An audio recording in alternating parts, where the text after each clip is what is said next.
Well, hi, everybody. Good morning. Here we are in Scotland, which is on the other side of the Atlantic. For those Americans who don't know where it might be, it's tacked onto England, but it's still the most important part of the British Isles. And I'm talking today to Terry Manton, who is a historian of tattooing and has produced books on the subject and is researching more as we speak. He's basically bringing a brave new face to tattoo history as we know it, in my opinion. And so this is definitely a man to listen to and a space to watch. Terry, good morning. I have one question for you. I saw that you were a tattooist and then you turned and became a sign writer, which is something that used to happen the other way around. So can you explain that to us? I tattooed from 79 up till 89. And in the 80s, as everyone listening will know, the AIDS thing had really, affected tattooing. But I found it difficult to make a full-time living from tattooing. So I was always painting signs since I was 14 years old. So it was a natural progression for me. It was something I could do full-time. Whereas tattooing, you could make a living 2 or 3 days a week from tattooing, but you could never get that, full week's worth of work back then. Yeah, 80s. Yeah. I know that things changed in the 90s, but I just naturally moved into sign writing, and I've stayed in the sign business for 35 years, up to last year when I retired. Were you always interested in the tattoo history as you went along, or was that just something that Well, you're like, I'm gonna do this one now as a career? what happened was when I was a young boy, when I was growing up outside Glasgow, everybody who had a tattoo, the neighbours, family, uncles, everyone was tattooed by Prince Vala. He was the big name in Scotland for 60 years. So he was the most dominant tattooist. So as a young boy, every tattoo that you seen was done by Prince Vala. And I was interested in tattoos. My father was heavily tattooed. My uncles were heavily tattooed. They had been in the Navy and stuff like that. I was always interested in tattooing. I could draw, so I put the two together. By the time I was 14, I had made my own tattoo machine and I was tattooing people. And then eventually, when I opened the shop, which would be around 85, I began to look into the life of Prince Vala to see who he was, to try and find out. And that was the start of my journey, because at that time, Prince Vala's son, Bert Vala, was still alive. And I reached out to him and asked him if he could give me some information about his father. And he refused. And that drove me on for the next 40 years. And I have been seriously researching tattoo history since about 2000. And I've had the Prince Vala website since about 1999. So that's a long time. It's over 25 years. And in that time, I've been gathering information, gathering history. And I started off looking into Prince Vala and other early Scottish tattooists like Joe Kitteridge, Joe Kilbride, Charles Briley, lots of early Victorian tattooists in Scotland. But it got bigger and bigger and bigger. And I started off with 7 of them, and I ended up with over 300 of them. Wow. So I wrote my first book, and the people that I put in the first book were all 50-year veterans, gentlemen and ladies who had tattooed through the 2 wars, First World War, Second World War, people that had 50 years in the business. Those were the people. And these people would be generally unknown, because we all know George Burchett, and we all know Sutherland MacDonald. Right. But there were so many other people, like Charlie Bell and Charlie Knight. There was so many other people, Harry Battle, that were pivotal in tattooing. So I concentrated on them because they had never been written about before. So that was how I sort of got into it. I stumbled on Prince Vala and then just found the rest as I went along. Okay, yeah, I think that especially in the modern age, we tend to look around and be like, oh, these big names are the only people that are doing tattoos. And we know, you and I both know at least, that over the decades, many, many people have been doing tattoos, except for if you weren't famous, then you didn't really get talked about. But every city has its old tattooer who then, of course, had to learn from someone and had to have friends and all of this. So I think people don't really quite appreciate how many people built this thing. That's right. That's right. I mean, if you look at the analogy of, if you had a blockbuster movie, you would have some big stars in it, some big names. So the big stars are Sutherland MacDonald and Tom Riley and Alfred South. But there was a lot of supporting cast there. There was people below them that you never hear about, and they didn't seek publicity. So, but they still had 50 years in the business. These people just plodded on quite the thing, they never sought publicity. So that was the guys that I went after and wrote about to tell the story, and the woman as well. Mm-hmm. Because, there is that perception that Jessie Knight was the first female tattooist. I dug up quite a few early female tattooists, and there was women tattooing in Britain professionally in the 1900s, Mm-hmm. making a living from it, not just assisting their husbands, Right. tattooing professionally on their own. Right. Just to back up just a little bit, I always say that, this tattoo trade that we have, this industry, is everybody has contributed to it. When we talk about standing on the shoulders of giants, every single person that has ever contributed anything to the tattoo trade significant other than just trying it for the weekend is part of this big wheel, I think, that makes it what it is today. And I think it's important that we go back and look at all these different parts and people and what they were doing and how they were doing it, male and female, as you say, So I'm kind of curious about when you talk about the early 1900s, I understand that they were also selling equipment and running tattoo lessons at that time. What did you find out about that? Well, you can see the development of electric tattooing in Britain, especially. 1890, John Williams comes from America and he brings a tattoo machine with him. So it's the first ever public display of electric tattooing in Sheffield, 1890, at that point. So we know that Sutherland MacDonald was working on a machine prior to that, and he had a machine and he was tweaking it and stuff like that. But when John Williams came here with his wife, they demonstrated on stage to the public, and it was the first ever point. And then you can start to see electric tattooing coming in around about 1897. Tom Riley adopts it, Alfred South adopts it. And you've got to bear in mind that George Burchett's not even on the scene at this point. He's still in the Navy. So that's how far back it is. But 1900, Alfred South starts selling by mail order. So he's in first. He's got a patent and he starts to sell equipment. He starts to sell designs. He sells all sundries for tattooing. And Tom Riley begins to sell machines as well, around about 1904. And then Burchett has now entered the trade professionally and he starts to sell machines. So when you see machines being sold, you start to see training being offered. Tom Riley offered lessons around about 1904. George Norton had a tattoo school in Glasgow, 1909. So you start to see it becoming available because they want people to enter tattooing. There's a misconception that, people kept things secret. Well, they never. The big players encouraged people to come into tattooing so that they could sell them equipment and, keep selling them equipment. So there was a commercial side to that as well at that time. People realized we can make money selling this stuff, especially to amateurs, because the amateur can't make anything. Right.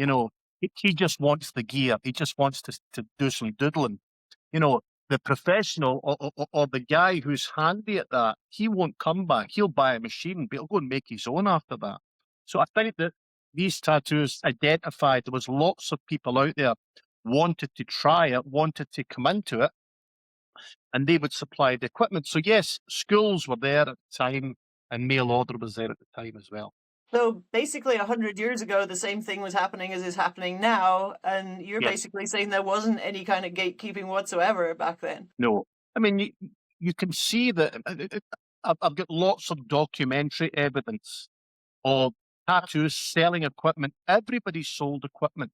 And it really was the case that if you went in for a tattoo, say you were a sailor and you went in for a tattoo and you wanted to buy a machine, they would give you the machine out of their hand just for the sale.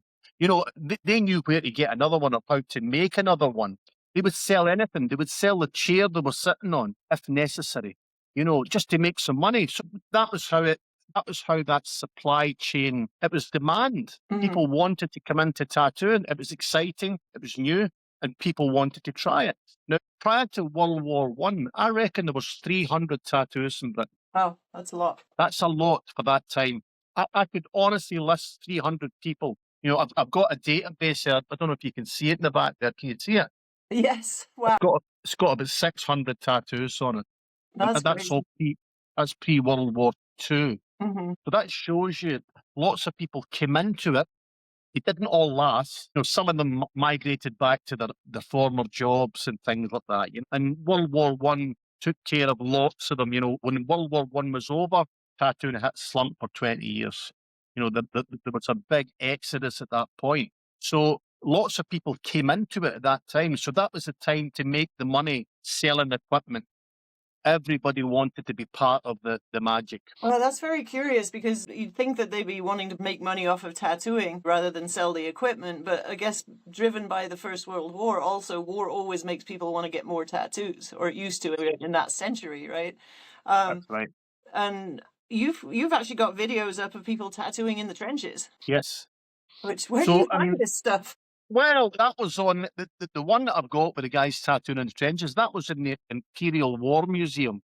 Oh wow. That was in their archive, and I just stumbled across it when I was looking for something else. These films are out there, and I don't claim to be the guy that discovered anything because this is all out there.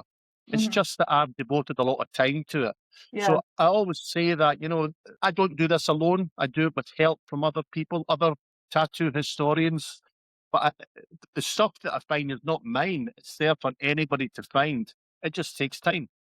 Yeah, you just wouldn't think that it was there, really. I mean, I know for the most part, people I've talked to who've kind of developed histories about different cultures, they had to have access to the archives of museums in some kind of way. How did you go around that? Well, I all the publicly available ones, like the Records Office, Kew Gardens and all these places.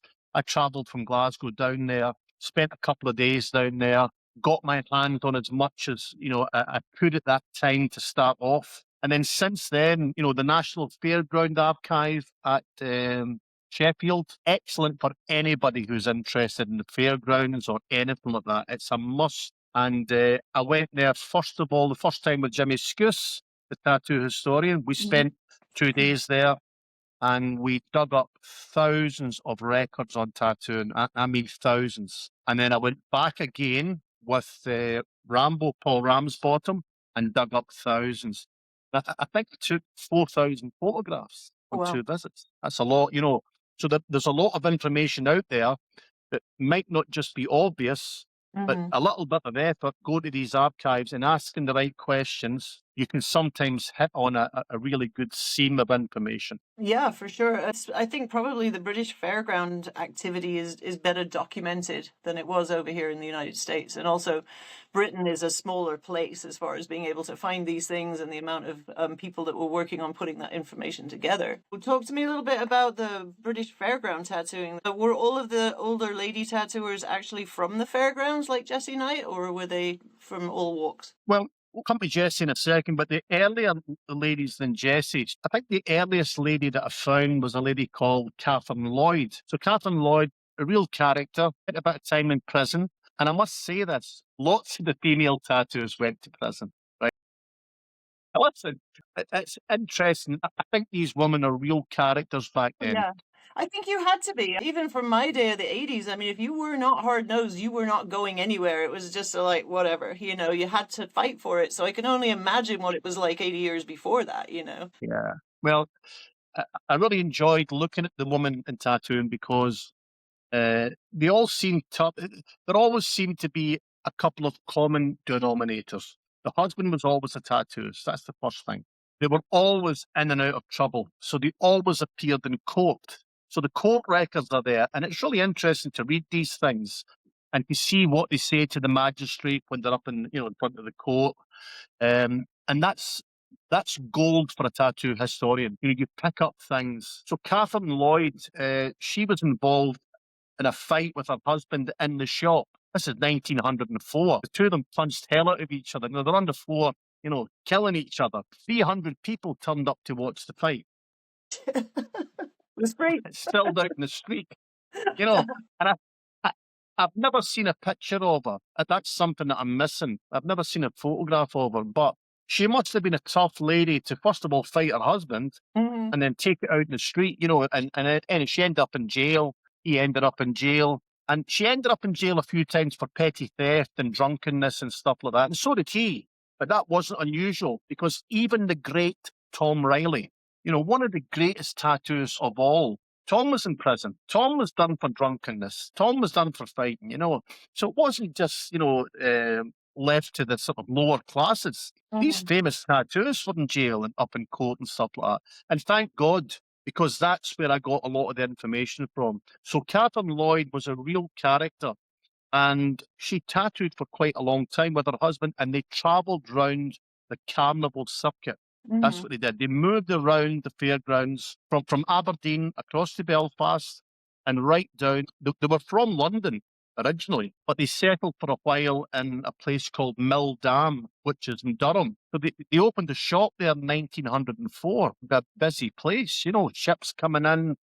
That's round about Newcastle, that area, so it was a busy place. So she was a really interesting character, and she popped up in my research quite a few times, right up till the 1940s. She was down in Aldershot while Jessie Knight was in Aldershot. That's never been released before. So she had a long career with her husband. He had at least 50 years, and she had at least 40 years in the business as well. So Catherine Lloyd was one of them. There was other travelling lady tattooers, Madam Cook, a lady called Blanche Ravine. They worked on the fairgrounds. They tattooed in the fairgrounds, and they were in big demand during World War One because lots of the British male tattoo artists at that time were called up for conscription. So showmen would advertise for female tattoos, and these ladies stepped into to answer the call. So there was a whole pile of women going about. There was another woman called Maud Halliwell. She was Scottish. This is back in 1911, that kind of time. So there was a whole pile of them long before Jessie was tattooing. But Jessie was the most famous female tattooist. So you always give her the correct title. Mhm. I always say, yes, the most famous, but certainly not the first. There was at least 10 before Jessie, at least 10. I've talked to a couple of historians here who say that the evidence for women tattooing in the American circuses has been kind of suppressed. Like they wanted them to be tattooed ladies, but they didn't want the information out there that they were actually tattooing, which is kind of curious. I find your bent on where you go and find these information quite interesting, because who would think to go to the jailhouse records, eh? That's where the best stuff is hidden. That's It, crazy. it really is. I mean, I, I use lots of different places, for research. And obviously, the newspaper archives is the big one, Hmm. and also Ancestry and Find My Past and all these kind of things. But you cannot beat speaking to a family. That's the hardest thing. So I have been very, very lucky in the last 20 years to speak to some of these families that I have written about their ancestor. So people that, maybe lots of people listening to this may not know these tattoos yet, but they'll be in my next book. But guys like Ambrose Harvey, Tom Brown, Joe Kilbride, I reached out to all their families. So that was the first thing. Now, the difficulty is, first of all, persuading them that you're genuine, that you don't want anything off them. That's the first thing. So I'm not a collector. I don't have anything myself. I don't buy anything or anything like that. I'm just a historian. So all I want is information. And I've been very, very lucky to get on board with the families Hmm. and get to see handwritten letters and stuff like that that would never be seen, and to use that information to form a story about their ancestor. So that takes time to build that up with them, to build up trust and get to see, private photographs and stuff like that. So I did that with lots of British tattooist families. And Hmm. sometimes it was the great, great, great grandchildren of the tattooist who still retained their grandparents' artifacts. I've uncovered, flash, I've uncovered machines, uncovered photographs, letters, documents, medals, all these different things, purely through speaking to the family. But you can't go to an archive and get that. That Hmm. takes, you've got to set out to build that relationship with them, and that takes time. And then eventually they will give you access to everything. Yeah.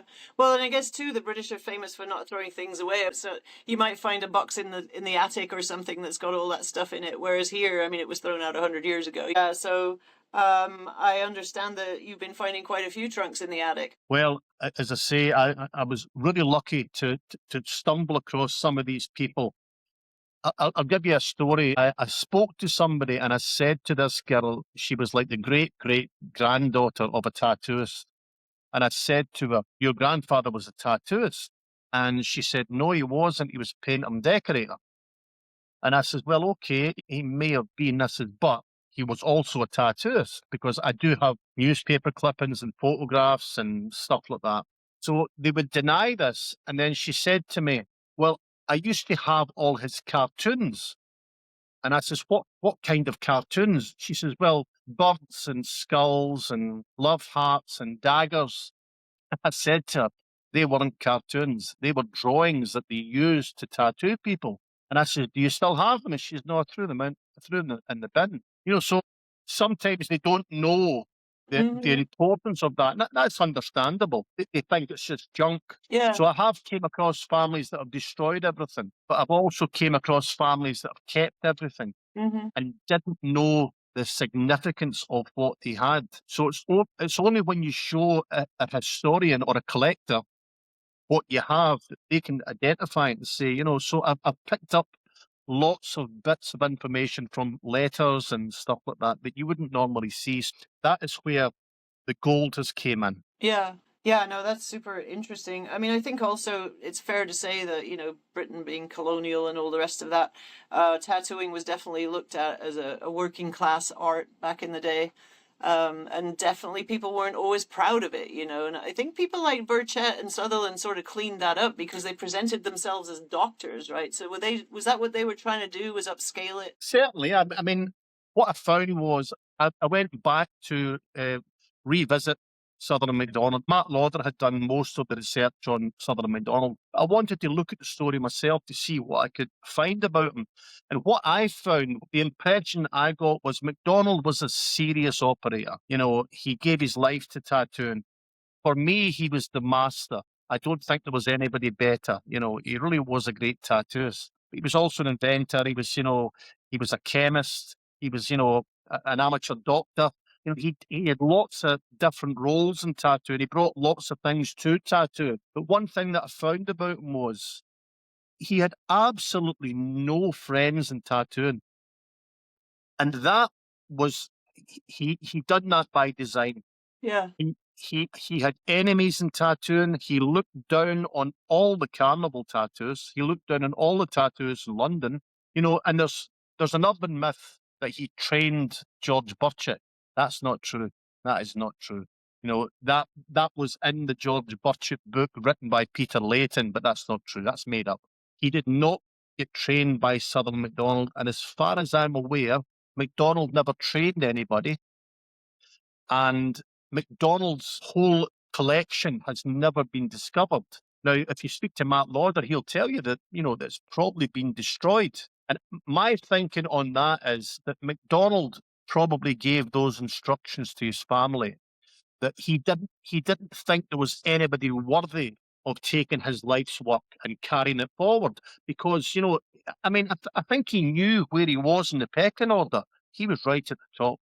Yeah. Tom Riley would be coming behind him. Riley was a real character, but for me, all the people that I've investigated, Riley's the guy that I identify with most.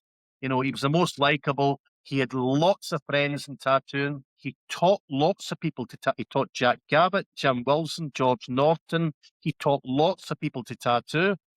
And he was a working class guy. That appeals to me as well. He was rough and ready. He was in the jail, out the jail, making money, losing money. I just like everything about Tom Riley. Regular And Tom tattooer. Riley, Tom Riley died penniless and alone.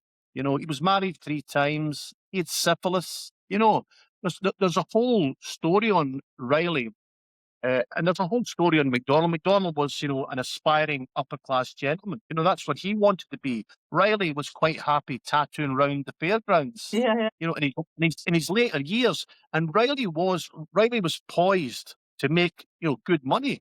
But he turned his back on it. And, I can't say why. I don't know why. But he seemed happy traveling around with the fairs, and tattooing Good in the time. ports. That's what I think. He was, Yeah. for me, if I'm going to go for a drink with somebody, it's going to be Tom Riley. Yeah. That's who I'm going out with. Okay, well that was a question I was going to ask you later, so thank you for answering that now. But yeah, I think tattooing has those two sides to it. There's the guys that are in it that you've never even heard of, that travel in the fairgrounds, go to shows, go to people's shops occasionally, but just generally want to travel, enjoy, meet people, have a good time, get drunk, whatever, right? And then there's those that like to set themselves higher and set a higher bar for themselves and want to be famous, which is much easier in this day and age, obviously, with the social media. But there's a world in between that. I definitely That's right. also identify more with the guys that traveled with the carnies because, I mean, that's what I did to get started. So, uh, it was a good time. I can't say it wasn't. And I was broke, but it Yeah. was still a good Yeah. time. That's it. Great experience. Yeah, absolutely. There's nothing quite like it. You cannot in any way replace that, with any kind of other modern things. So back to the fairground ladies, if we might. I do want to go back to Jessie Knight. Talking of people that have a legacy that's bigger than, just working class Joes who tattoo around the place. Her collection has now been sold to the museum, as I understand it, right? It's actually kind of a big deal in Wales. Is that right? Yes. Yeah. So And her collection was discovered by her nephew, and he was the curator of it for a while, and it went on the national tour around the country. Now it's been bought by the Welsh Museum. It's going to be on display, I think, next year, not 2026, but 2027. But they're working on that just now. I've seen it. I've seen it. It is incredible. It really is. It's an incredible insight into her life. I mean, I won't say too much what's in the collection, but you know, it's almost as though the day she stopped tattooing, she put everything in a box, mm, and they've just opened that box, and it's all there as it was. oh wow.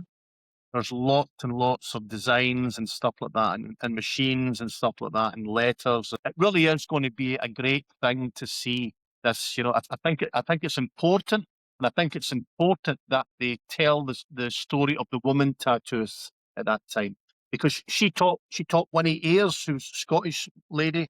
She went on to have 30 years after that as well. You know, and I don't think Jesse's story's ever been told, fully. I think there's more to come from Jesse, because there's gaps in Jesse's tattoo career. Mm-hmm. So what happened was she started tattooing with her father, and her father was still in the Merchant Navy at that time, and he was still going away and traveling and coming back. And she wanted to tattoo. That's what she wanted to do. It was a passion. And he couldn't, leave her on her own to do it. She was only 18 at the time. So he told her that she should go and join Charlie Bell, who was, an established tattooist who was traveling around the country with his wife, Princess Christina. She was a tattooed lady. Mm-hmm. And she went and joined the Bells on the road. Now, sometimes when you read that story, they'll say, oh, she joined the Bells in their tattoo parlour down in Chatham. Well, they weren't in Chatham at that point. So what Jessie did was Jessie went out on the road. This was 1922, Holy. around about that time. So she went out on the road with the Bell family. And Jessie didn't just tattoo. She had to do everything. She had to sell tickets. She had to help on food stands. This was part of carnival life, fairground life. Yeah. So it wasn't all just, sitting there looking pretty and tattooing. She did tattoo with Charlie, there's no doubt about that. But she learned lots of different skills with the Bells right up till 1930 when she got married. And when she got married, there is no record of her tattooing anywhere. So 1930 till about 1936, I think, her husband wouldn't let her tattoo. So they moved to London, and she was, told to be a housewife. Uh-huh. And that completely destroyed her. She was in a very abusive marriage. She had lots of miscarriages. She was assaulted and stuff like that. She faced a hard time. And round about 1936, she ran away and she went down to Aldershot. There was lots of tattoos in Aldershot at that time. I could name quite a few. But she went down there and her husband actually went after her and took her back. And she ended up in Essex for a while. She wasn't tattooing, but she got away from the husband eventually and went straight back to Aldershot. And that's where she established herself. And she spent, I think, about 20 years in Aldershot tattooing down there. And then eventually went to Portsmouth for the last couple of years. She was offered a job with a guy called Joe Cleverly, who was in tattooing in Portsmouth at that time. And she moved down there for a couple of years and she tattooed in Portsmouth, and then she decided to move back to Barry. So that was her trajectory, around the country. She started with the bells out on the road, and she must have spent 10 years with the Bells at least, Yeah. and she would learn more with Charlie Bell than she would on her own, that's for sure. Well, influence is always a good thing, right? Mentorship. Yeah. Was Aldershot in a military base at that time? Yes, tattooing in Aldershot from 1895. There was hundreds of tattoos in Aldershot. Honestly. Some of the names you'll know, the sort of bigger names, Cecil Rhodes. He was in Aldershot 1904 to 1906, but there was a whole pile of guys down there. I mean, on the high street, which is still there was like 6 tattoos in a row back then. And there was lots of guys tattooing in houses. Guy called Alf Chesterman, Dan Carlisle. These guys are unknown, but they were making a living from tattooing in Aldershot. So that's where lots of people went to Aldershot, lots of people went to Colchester. These military towns, Chatham was full of tattoos. There was at least 10 tattoos in Chatham at that time, at the turn of the century. Now, did that drop right off after the Second World War? Well, First World War, yes. It dropped dead after the First World War. And lots of guys abandoned tattooing. You couldn't make any money at it. The Spanish flu was rife at that time, 1921. Lots of guys got out of the business and went back to civilian life if they could, because jobs were hard to come by. Then tattooing did lie dormant for 20 years. It was very, very hard. I could name about 5 tattoos in Britain that could make a full-time living. George Burchett, Prince Fowler, Charlie Bell. There's only a few guys could make a living full-time at it. Other guys left the trade completely. So you had that 20-year period. And then what you had these sleeping giants all around the country who weren't doing any tattooing. And as soon as the Second World War hit, they all came out of retirement because they would be too old to be conscripted. Yeah. And it was boom time for them. Absolutely boom time. Yeah. Back in business. And lots of them were in their 70s at the time, but they were making money hand over fist, day and night, earning good money. And then the thing that kept tattooing alive was national service. So when the Second World War finished, national service was brought in, and that kept tattooing going a wee bit. But there really was only about 20 people making a living at tattooing after the Second World War. Yeah, and then it died off again till the early 70s, I would say, no? Well, I would say that what you had it's quite strange, because we're always talking about old school, new school, the old timers. You can see that happening right through British tattoo history. So these veterans that had 50 years and had tattooed through both world wars, in the 1950s, lots of them died at the same time. Burchett, Alec Gordon, all these different guys all died within a few years of each other. And then what you had was lots of them had trained their kids. So Prince Fowler had trained his son, George Bigmore had trained his son, George Burchett had trained his son, Jesse Knight. These were the kind of second generation that were still tattooing at that time. And then you had a whole crowd of guys that came into tattooing at that time. And a great, interesting period. You had guys like Jack Zeke and Cash Cooper, these real characters coming into tattooing. And they were the new school. Right? Yeah. They were the new school. The old guys would be saying, these are amateurs. But they guys took it forward again, And then, of course, in my time, you had guys like Lal. Lal would be considered the new school, Right. and Lal's now the old school. Right. So Always complaining about There these is, whippersnappers, right? Coming up that's to right. put us out of the way. That's right. And you see that right through history. You can Yeah. see these groups of guys, and they all gang together. So Cash Cooper and Jack Seek and all these guys, they're all friendly, and you know, Jack Ringo, Harry Potter. There's a big gang of them, and the old guys, they had their gang. They called themselves the Knights of the Needle. You know, they had their wee group. All the men who had travelled in the carnivals, they were all friends. These guys, and remained friends for up to their deaths. But you had these groups of guys, you know, and then, as I say, in our time when we came into tattooing, we were called the, you know, the whippersnappers, the new school sort of thing, you know, and the old guys didn't want to talk to you, you know. So that's happened all the time. Yeah, for sure. It's interesting to think about that because I think, you know, especially in the younger generation now, of course, since the internet, the advent of the internet, there seems to be an idea that they're the only ones that have ever done this, you know. But I think back also to when I was young, you know, somebody that was 50 was like, shit, they're 1 foot in the grave. Why would I listen to them? What do they know, you know?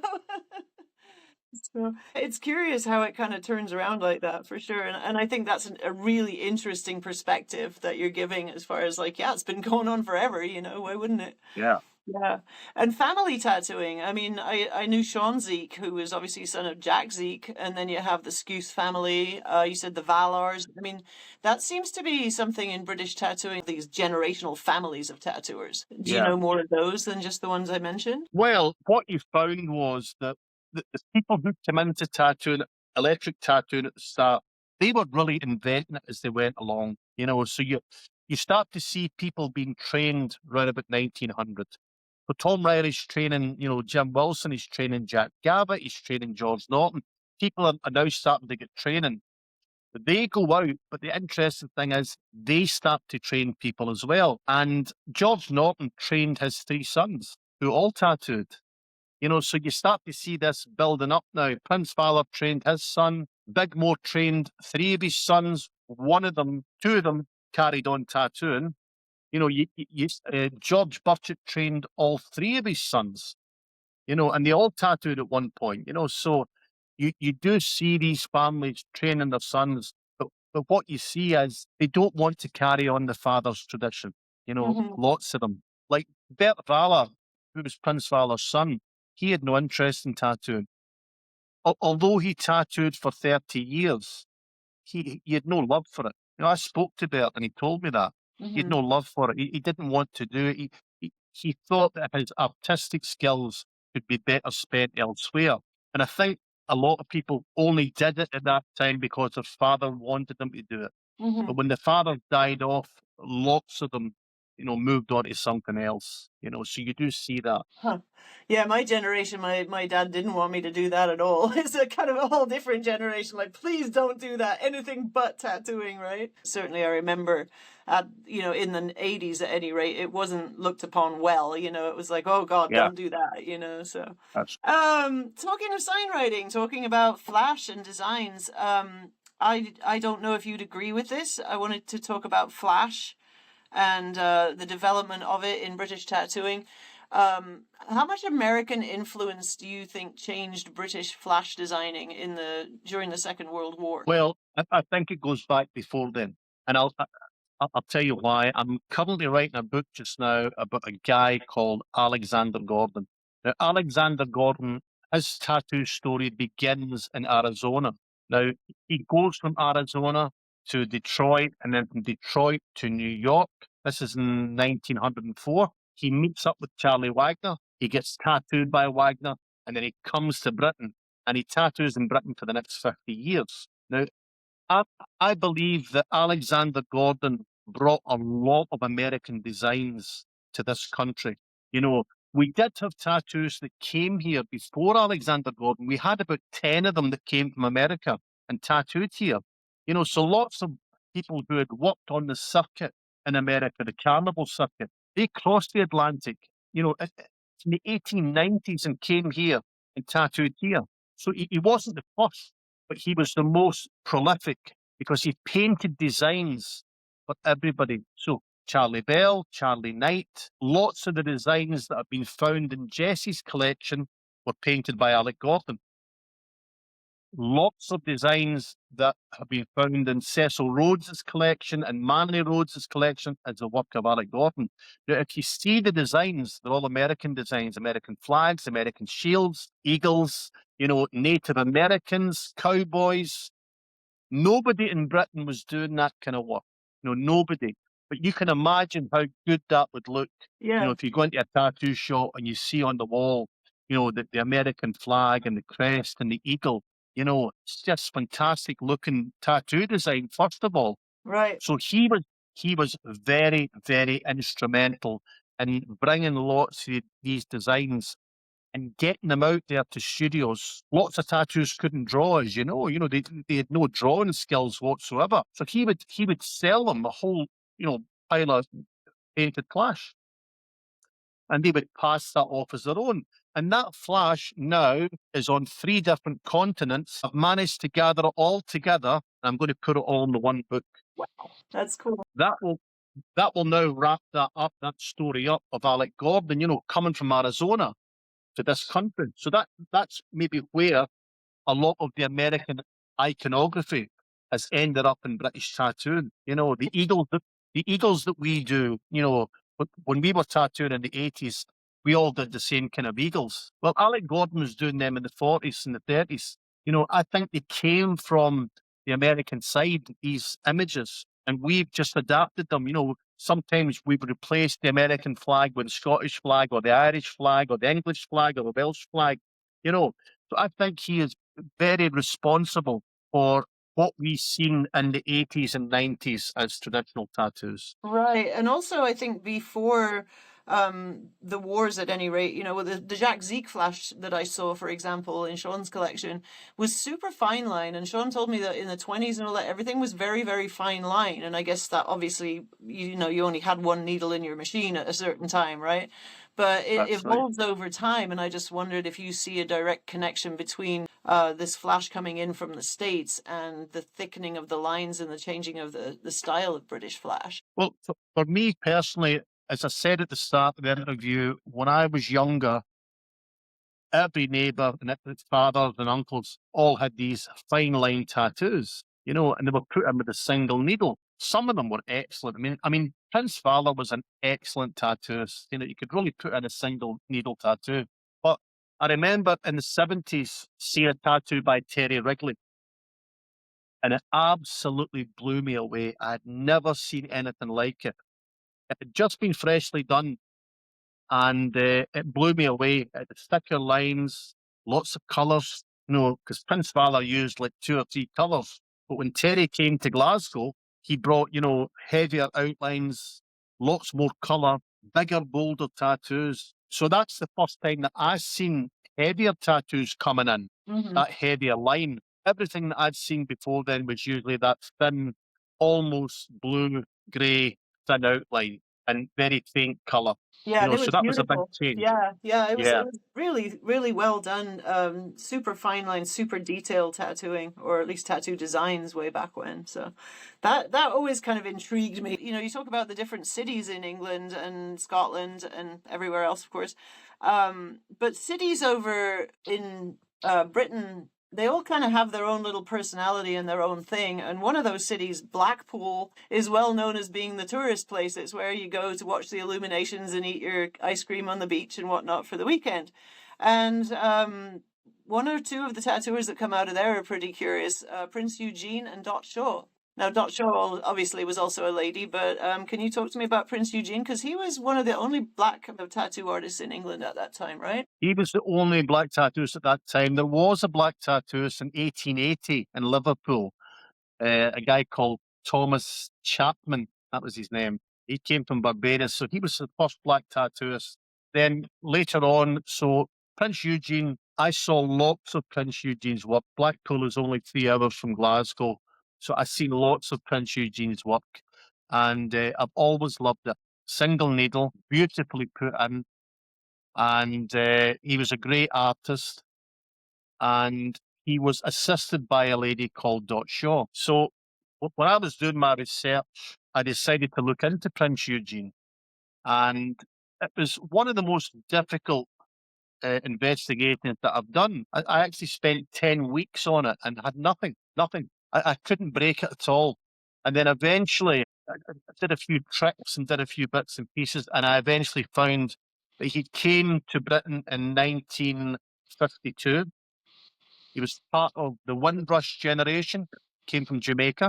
Mhm. So the British government had sent to the colonies and had called all its citizens to come and help rebuild Britain. And he was only 18 at the time. He came as a student, and he lived round about Mansfield, round that area. And he got married young, and he had quite a few kids. And then he went to Blackpool. Now, he was artistic. He had artistic skills. And he went to Blackpool, and he met a tattoo artist called Rex Stoker, who was a very well-known and well-established veteran tattooist. And just like Tom Riley and just like Alfred South, Rex Stoker would sell equipment. You know, if you wanted to join the trade, he would sell you everything you need. Even So the chair. he took, yeah, I mean, you know, and this completely blows apart this myth that, you know, you couldn't get into the trade. If you had money, you could get in the trade. It's as simple as that. So he went to Blackpool. He worked with Rex Stoker for the first summer, learning how to tattoo. But the next year, he started on his own. And the first summer he was there, a young girl came along who was like 16, 17, and that was Dot Shaw. And she was a very good artist. So he asked her to draw flash for him. And she started to produce lots of flash. And then he taught her how to tattoo. And she worked with Eugene, I think for about 12 years. They worked together. And they employed Terry Wrigley. Oh, Terry wow. was only a young man at the time. And, you know, Yeah. Terry went on to be world famous. But Terry was just a young man at the time living in Manchester. And Eugene had been told, somebody said, there's a guy in Manchester who's very, very good. You know, he lives up in Mossley. And Eugene and Doc drove up to Mossley and chapped the door and offered them a job. And he came and worked with them, but he was a lot more experienced than they two were. So he taught them a lot in a short time. He really did help both of them because Terry was obviously at 10 years experience at this point, you know. So that was a good combination they had in Mhm. Blackpool, these three working together. And there's lots of Dot's story that I can't tell you about. You know, lots of it is private, and she told me that in confidence. But what I could say is that her and Eugene decided to retire. They made really good money. Mhm. You know, one thing about Eugene, there was 15 tattoos in Blackpool at that time. The one thing about Eugene was a good tattoo artist, but he was an excellent businessman. He's a very clever guy. He was the first black man ever to have a brand new Lotus sports car, brand new, Good on him. honestly. That's But that tells you. And then it. Dot told me, she said, you know, Eugene he was tall, he was 5'11", he was athletic, he was very good looking. Women loved him. Women just loved to be around him. Men Mhm. hated him. You Yeah, know, of she course. said men hated him. And the only male friend that he had was Terry Wrigley Mhm. by choice. By choice, you know, he liked Terry, but he kept himself to himself. He was focused on making money. And Dot said that they worked really hard. It was tough. You know, they opened at 10 in the morning and they closed at 12 o'clock at night. Right. And they did that, you know, same as the carnivals. They opened in March on Good Friday and they closed in November. And then what they did then was every winter they went to Jamaica. Oh, wow. And they spent the full winter in Jamaica, and then they come back usually about April, May, that kind of time, and started again. So Dot said they worked very, very hard. They made lots of money, but they lived a really good life living in Jamaica. So they ended up buying a house in Jamaica, but the relationship didn't go well, and Dot came back to the UK. So when Dot came back to the UK, she was not involved in tattooing in any way, and she got a job. Anyway, 30 or 40 years later, I managed to contact her because I was looking into Eugene's life, and Dot was absolutely delighted to speak about tattooing. You know, nobody had ever asked her in all the years about her career. She didn't think anyone would be interested in her career. So I explained to her where she was in the timeline. I said, Dot, you're a really important person in British tattooing. You're a female tattooist working in Blackpool in the 1960s for 10, 12 years. You know, she was really well known amongst customers. Mhm. She could really tattoo. You know, she was really good at it. And I told her that. And she said, I didn't think anybody would be interested in me. And I said, well, I'm interested.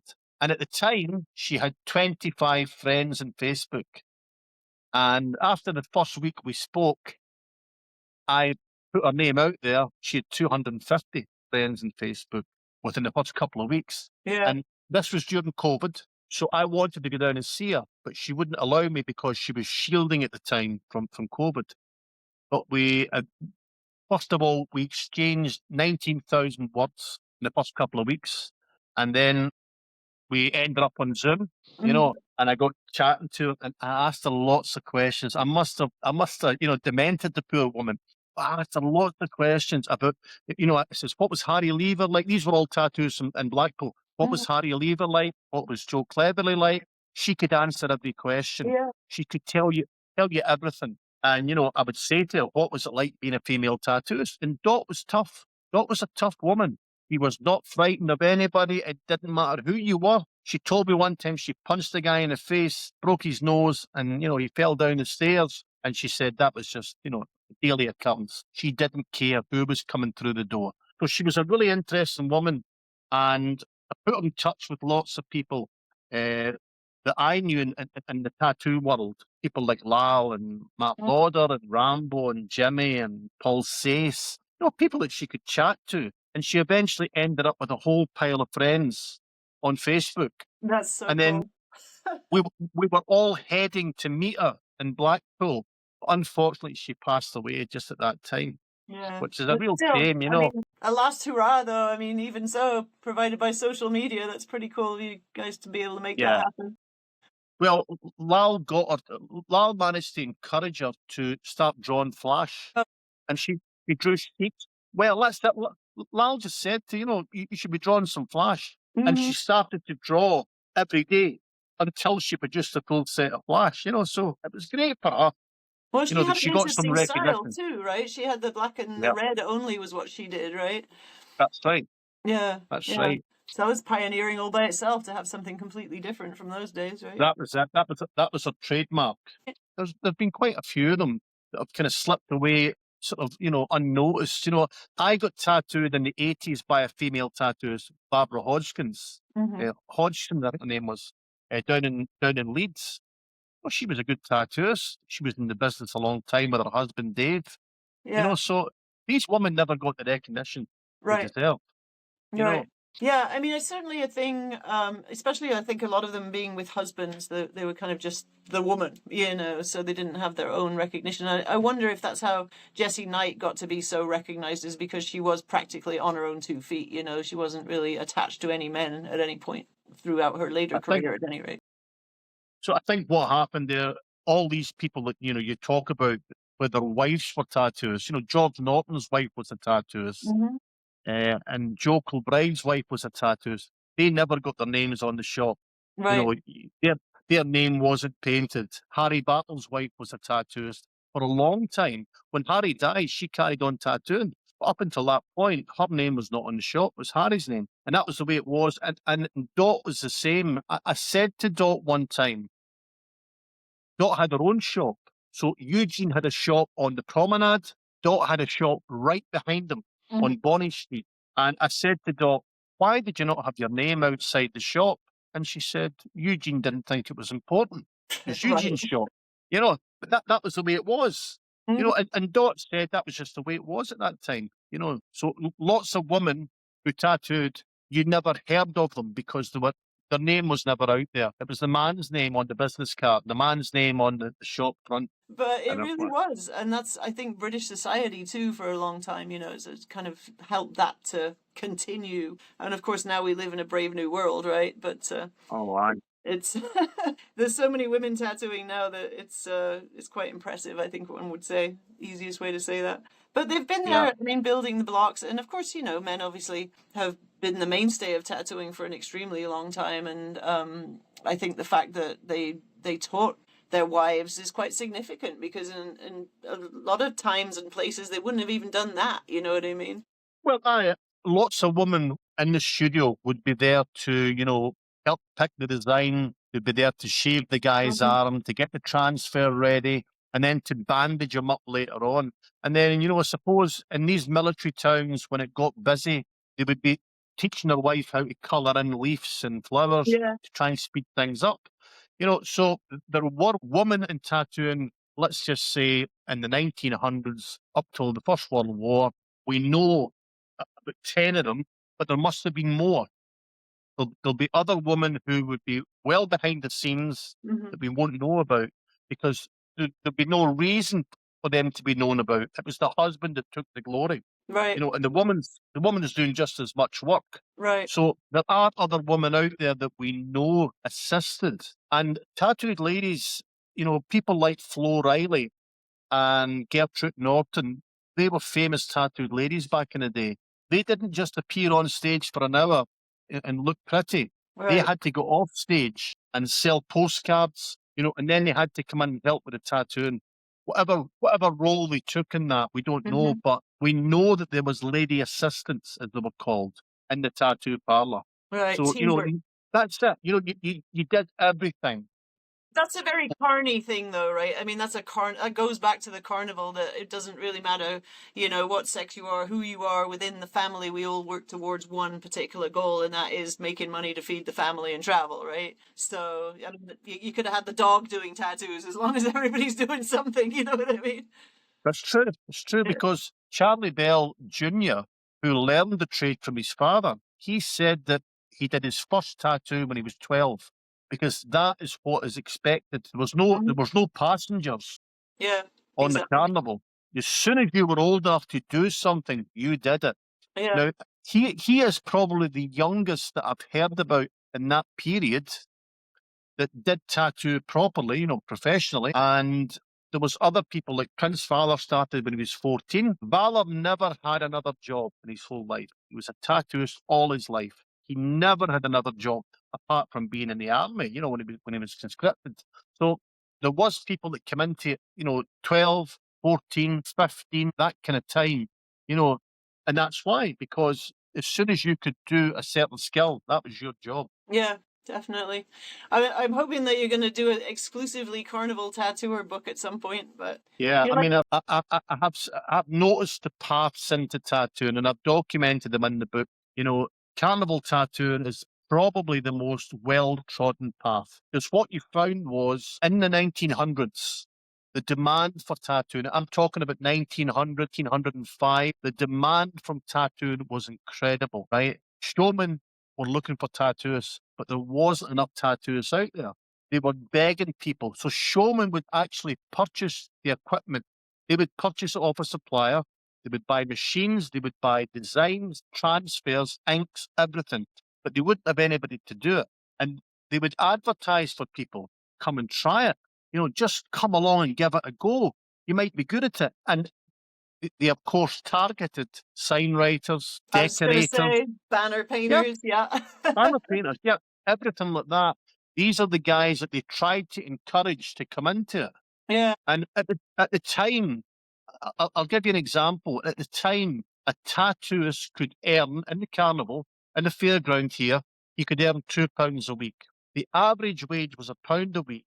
So Hmm. you can see where Right, right. the enticement is. Yeah. But tattooing's not for everybody. Some people couldn't survive in that atmosphere.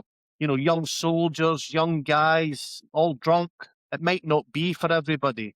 Yeah. And you do see that pattern of people coming into it, trying it, and then moving on. Definitely. I mean, it was definitely much more hands-on and get along with the people, and you had to be a chameleon and change pace all the time. Like working in port city shops in the United States with just non-stop changes of types of people. And I think nowadays, I mean, they engineer this by just appointment only and my own type of clientele and all of that. But yeah, back in the day, like raw tattooing was fast pace, and if you couldn't keep the pace, then you just needed to move on because there was no holidays for you. Terry, chatting with you is absolutely fascinating, and I could go on all day. Please tell me a little bit about your book and where we can find it, and I'll put links in the end. Well, I sold the book completely. I don't have any left at all. I managed to sell out. Well, hang on. There is other sellers out there. So in the United States, you can purchase the book from Belzell Books, and you can purchase the book from Chuck and Harriet. Um, you Mistress, can right? Book Mistress. Yeah, you can also get the book from Gentleman's Flash in the UK. So I don't know what kind of stock they've got left, but as I say, I sold all mine. I'm not going to reprint it, so get your copy now, Lee. I'm currently writing volume 2 of that, so another 250 pages and another, collection of great tattoos and that as well. So if you're interested in that part of British tattooing, that early sort of part of British tattooing, and it's well worth getting because Oh you yeah. could use it as a reference book, because if you're interested in who tattooed in Hull in 1917, you could open the book and find it in there. So all the information from that period's in there. I mean, get it while you can. That's what I would Right. say. Say, Pioneers of British Tattooing is a gem that you will have to have the history skills and the delving skills of Terry Manton in order to be able to find, but you need it. That's it. That's it. To what year does it go up? I mean, where do you kind of finish? Mid-century? Well, what I did with the first book was I took it up to the Second World War, but the second book will also cover the First World War, and it's just that I'm doing individual tattoos in it, Yeah. Yeah. and I've also broke it down into sections like who was tattooing in Chatham, who was tattooing in Liverpool, who crossed the ocean to America, who came back. So I've documented all that. These kind of who was where at a certain time, because sometimes if you're reading one of the national newspapers, they'll just say that Sutherland MacDonald invented tattooing and that's the end of it. There's more to it than that, as we know now. So I'm trying to put it in some kind of chronological order. I'm trying to keep it like that in the book, so that you can read through it and say, well, Second World War, this is what's happening. And then in the next book, I'm going to take it up to 1980. And the reason I'm stopping there is because after that point, tattooing gets really busy again. And I wouldn't want to be writing about anybody who's still living or writing anything controversial. So I'll be stopping at 1980 and I'll be doing that sort of golden period after the Second World War. The guys that came along, the interesting guys, Ron Acker, Terry Wrigley, they Yeah. guys, Yeah. Yeah, and then I think you're completely right that really from the 1980s on, people can still almost do it for themselves if they want to. So, yeah, no, that's super cool. And well, thank you so much. I really appreciate you giving all of this to tattooing. I think that's an amazing contribution. Yeah, we need more people like yourself.